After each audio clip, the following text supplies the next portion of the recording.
Welcome to the Money Over 50 podcast, brought to you by Dallas Davison and Michael Hogue from Money Over 50 Financial Advisors. This information is general in nature and does not take into account your objectives, financial situation, or needs. Therefore, you should consider whether the information is appropriate for you and your personal circumstances. If you require personal advice, please contact Money Over 50 Financial Advisors. Here are your hosts, Dallas Davison and Michael Hogue. Welcome to Money Over 50 with Dallas and Michael. 5 retirement rules of thumb. Thanks, Michael. I tried to come up with the most clickbaity headline I possibly could here. No, what I actually thought was sometimes in our podcast we often talk about, it tends to be that you come up with topics that are fairly involved and fairly detailed, and I come up with very conceptual, very airy-fairy sort of ideas that we then debate for 20 minutes. Sometimes what happens is the more detailed ones aren't necessarily relevant for everyone, and the more conceptual ones, there's no real concrete takeaway a lot of the times. So, I like this one. You like this one? Before you've even got into it, I like it. Well, people can be listening and they can be sitting there with an envelope, and they can be writing down figures on the back of an envelope. And they'll be actually able to work out. They'll be able to do a lot of good work on that back of an envelope, just with a pen and paper. This is just in you reading my notes. This is without me actually explaining anything. Yeah, so you're exactly right, Michael. This is what I want to do here. Here's 5 retirement rules of thumb that should tell you by the end of this 15-minute podcast exactly how much money you will need to retire in 10 years' time, and where you are on track and what you need to do to make up that shortfall. So I'm pretty much trying to do myself out of a job here in the space of a 15-minute podcast, but let's see how we go. So what I want to work through each of them, and like you said, the theory here is that if you're following along and you've got an envelope in front of you, you should be able to do each of these numbers just off the top of your head. We'll get a rough approximation. So the first rule of thumb here, your income that you need in retirement is probably going to be your current income less your loan repayments. Now, I've talked about this a fair bit in more detailed podcasts, about why I basically don't ever do budgets with people anymore, because I just got sick of being lied to. So people who spend $150,000 a year now will sit there and tell me that they're going to spend $60,000 a year in retirement. So what I mean here is that if you're a couple and you currently take home somewhere around $100,000 a year, for example, one of you takes home 60, one takes home 40. You go, okay, our current income, net income, is $100,000 per year, and we've got home loan repayments of $30,000 per year. What that tells me, assuming that you're not saving money, which most people don't, to be real, you're probably spending about $70,000 per year at the moment. Now, the best single predictor that I've found of what you will spend in retirement is what you spend now.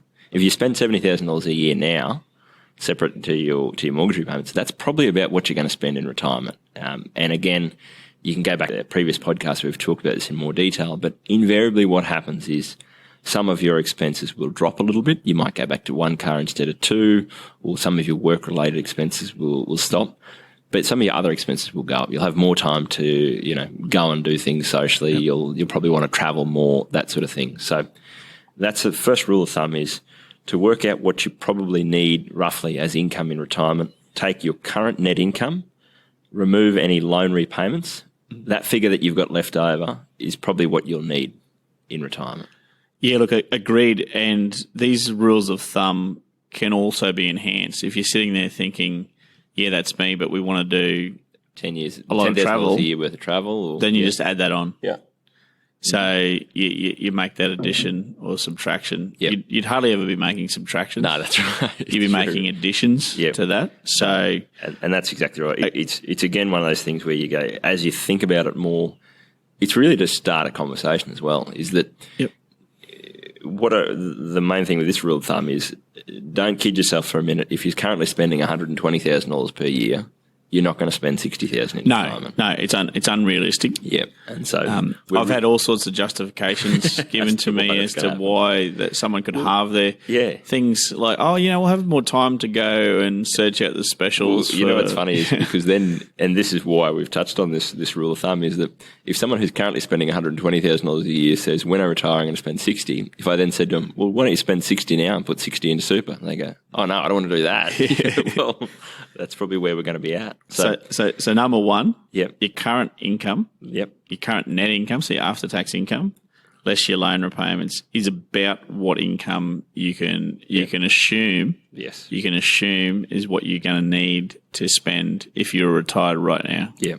Now, the reason I've stripped out those loan repayments, and this is again to keep things very rough, is what I've just assumed is that if you're going to retire in 10 years' time, you're probably paying, you're probably, say you're 50 now and you've had your home for 20 years, you're probably due to have that paid off close to around your retirement. So if what you're paying off your loan is about, is going to have you on track to have that paid off in 10 years' time or when you retire, you can kind of strip that out because the loan repayments will cease at that point in time. Now, I won't even go into it because it's not a rule of thumb if we then have to work out all sorts of other calculations about paying it off before or after, all the rest of it. But that gives me roughly your income that you need in today's dollars. So the second rule of thumb is if we assume that you're going to retire in 10 years' time, now we have to pick a figure for what we think inflation will do and how much more expensive things will be over that 10 years. Now,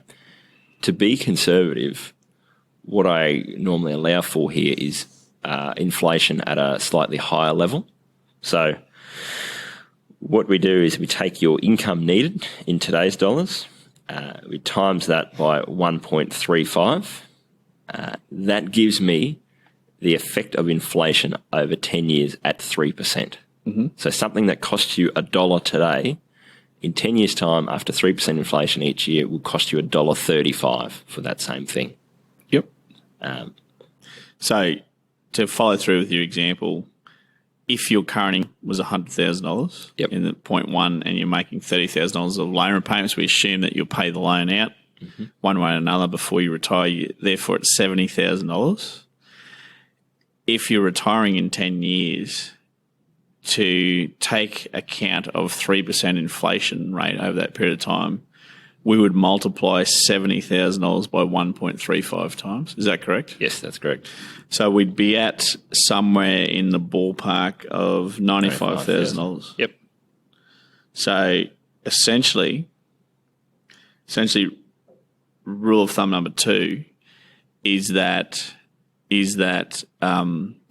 multiply.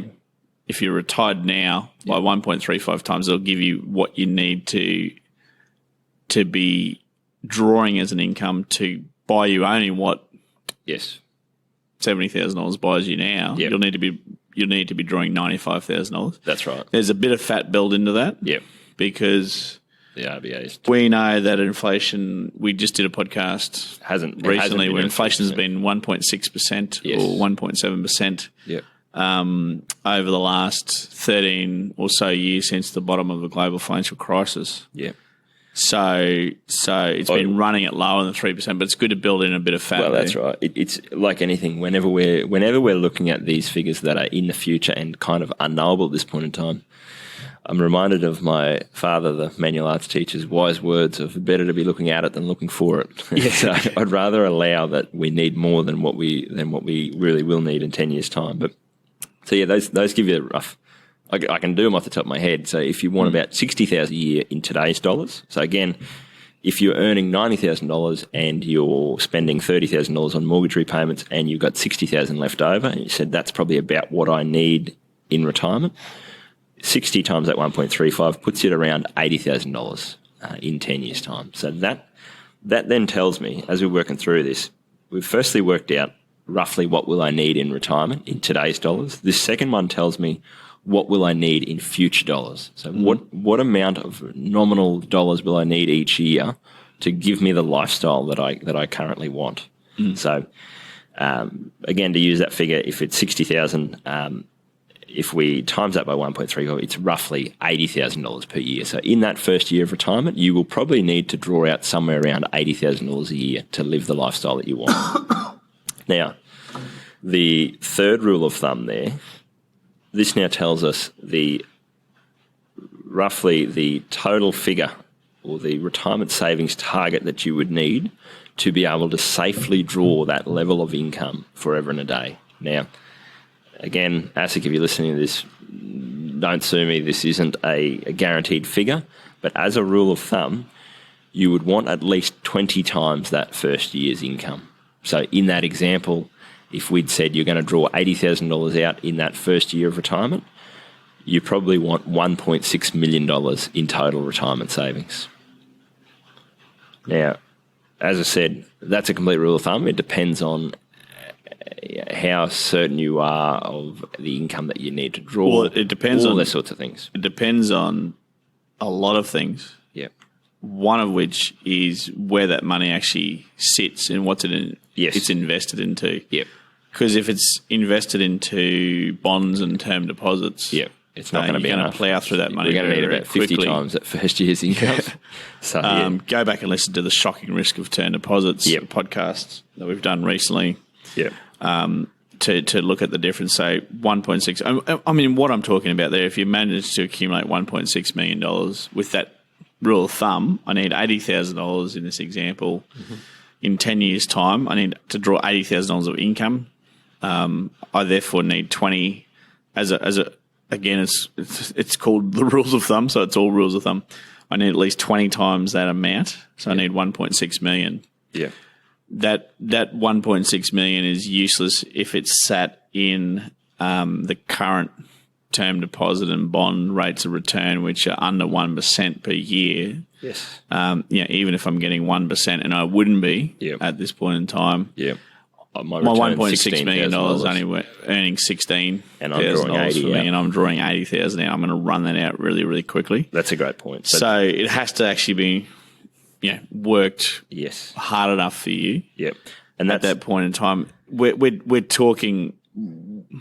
We're not yet at that decision. We're just talking about getting to that point in time. Yeah. But that's a great point, and it ties into the next rule of thumb here, which is that one of the key drivers of each of these rules of thumb is how that money is invested inside your superannuation fund and in your pension account when you're then retired. But assuming that we are trying to grow this as much as possible, and that we've got and we've got a significant portion of our retirement savings invested in the biggest and best companies in Australia and around the world. That's a good rule of thumb, is that we need about 20 times that first year's income. As you just said, Michael, if someone said to me, I'm retiring now, but I don't want any money invested in companies because I think they're too risky, well, I'd be saying you're going to need far more money, or you're going to need to draw a lot less in retirement. Yep. So this is assuming that you are able to have the vast majority of that money invested in companies in Australia and around the world. So before you get to point 4, let's do a mid-podcast wrap-up. Mid-podcast. Remember, people have got a pen and paper here in the back of them. So they're driving along going, what's this bloke banging on? What's he talking about? So point number 1. Yep.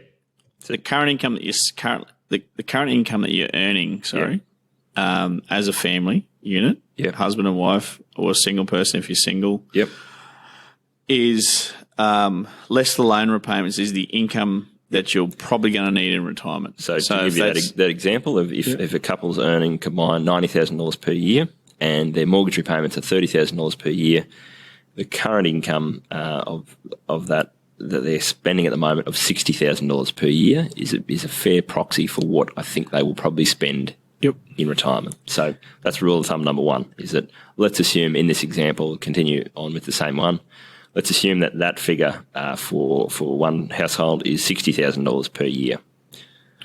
Yep. So point 2, to account for inflation over the next 10 years, and if that inflation is going to run at 3%, with a little bit of fat built into it because it's run at less than that in the last 10 years, you would multiply by 1.35 times the first figure. So $60,000 times 1.35. Which it's somewhere around $80,000. Somewhere around the $80,000. And we're only looking at ballparks here today because it's the rules of thumb. Yep.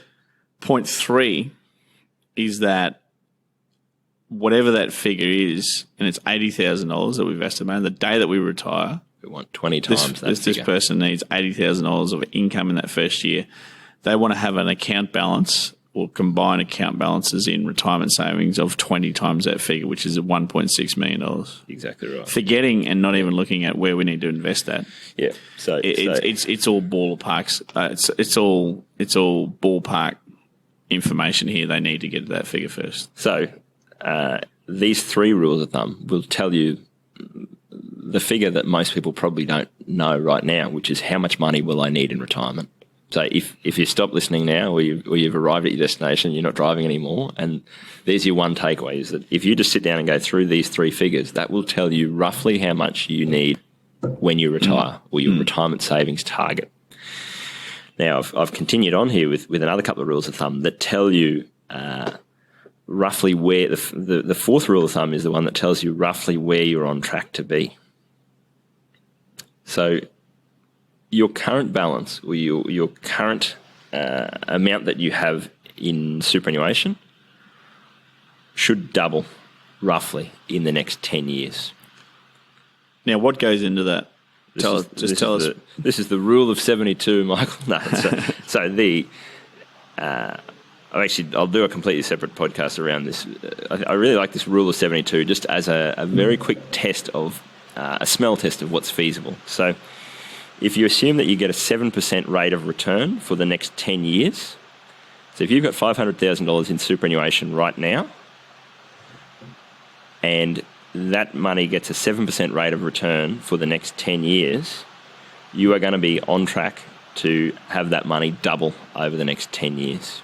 So again, the rule of 72, how that works is you take 72, you divide it by your rate of return, and that gives you the amount of years before that money will double.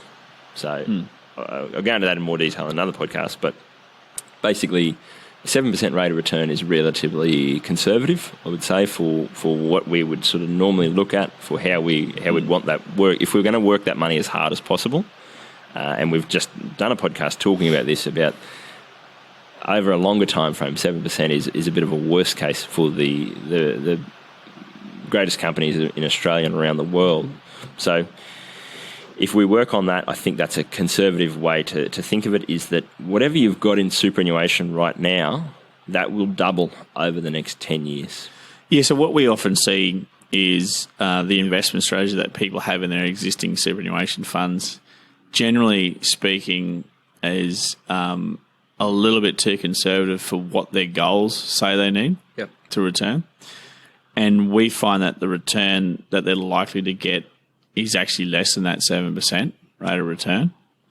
And what we often see, Dallas, is that based on what they're likely to return as a rate of return, and after factoring in their employer contributions going in, and after subtracting taxes and also insurance premiums, we find that generally speaking, when people come to us, if they've got $500,000 in superannuation, they're on track to have that grow to about $1 million with all those inputs over the next 10 years. Yep. And that leaves most people about $600,000 short. That's exactly right. And that then ties into my 5th rule of thumb. Now, there's all sorts of other things around with that current balance doubling. That's just around money you've got in there working for you and doubling on itself. Now, the 5th rule of thumb I've got here is, what do we do about that shortfall?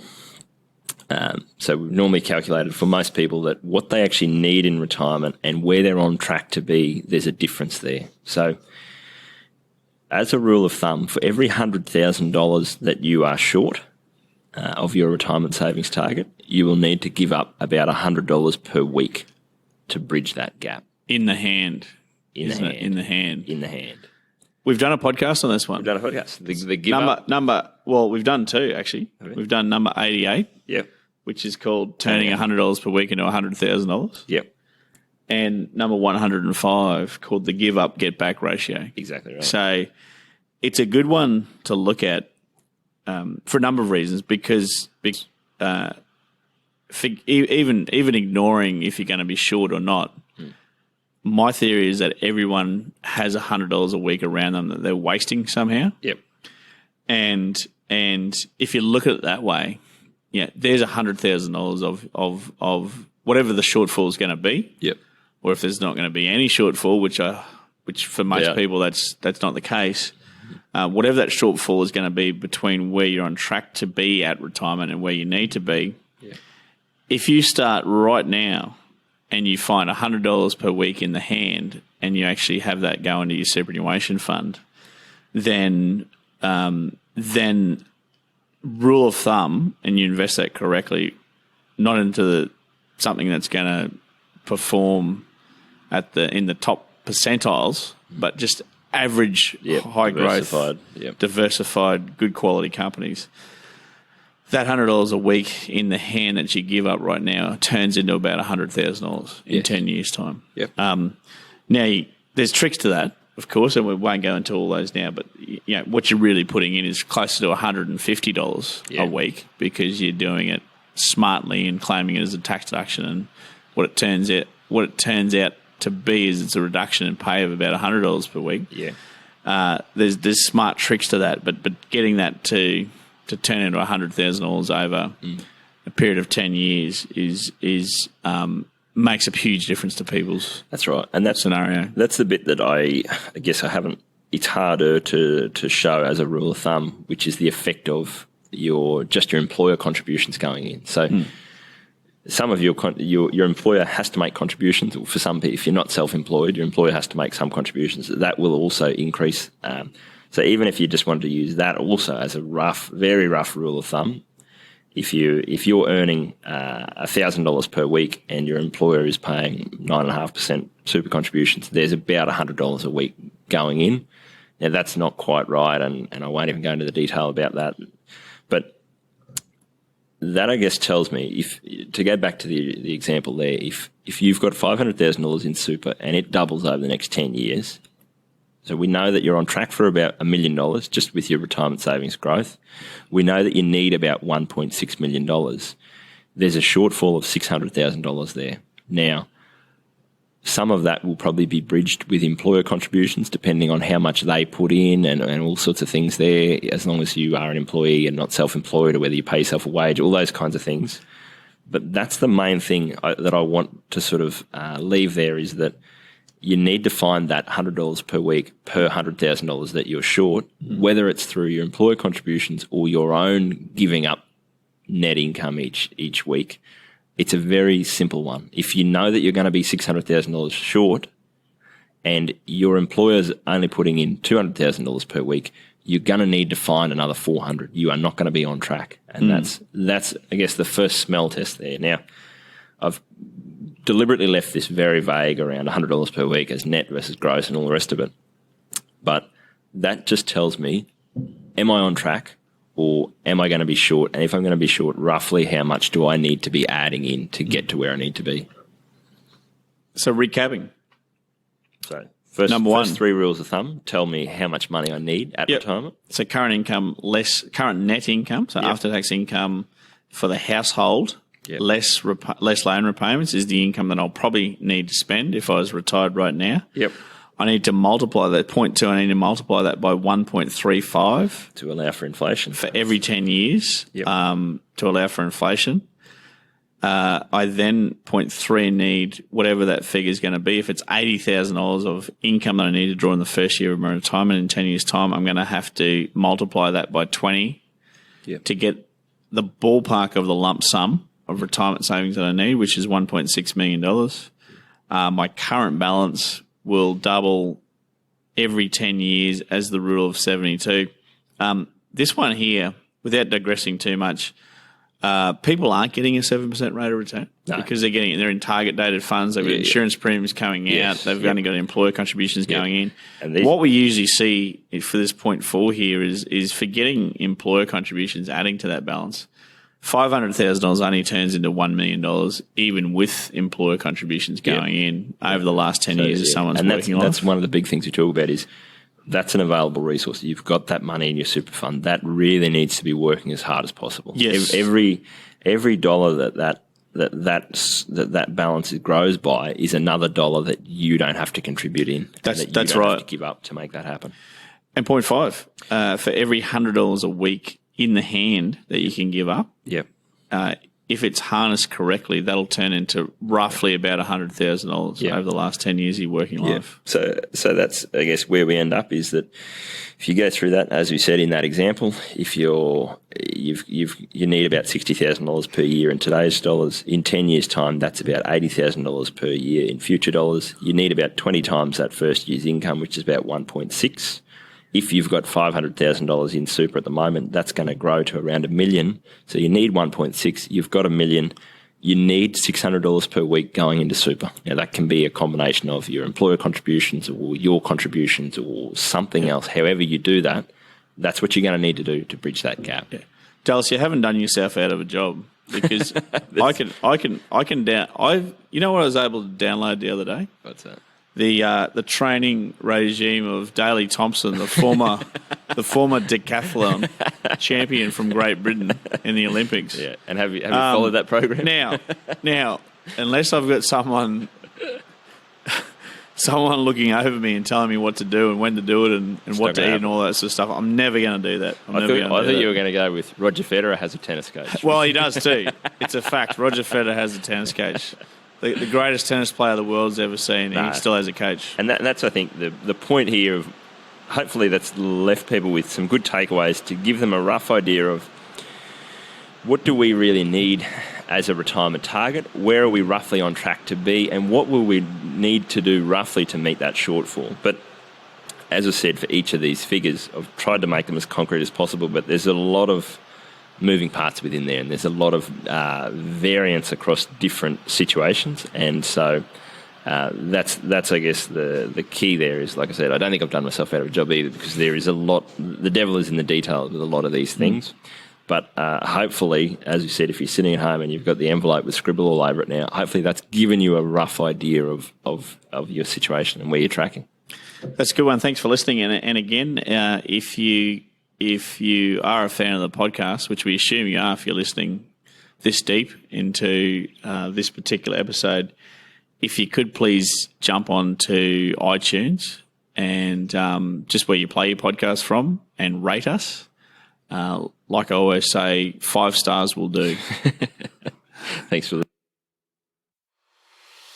Thank you for listening to the Money Over 50 podcast with Money Over 50 Financial Advisors. We look forward to catching up again soon.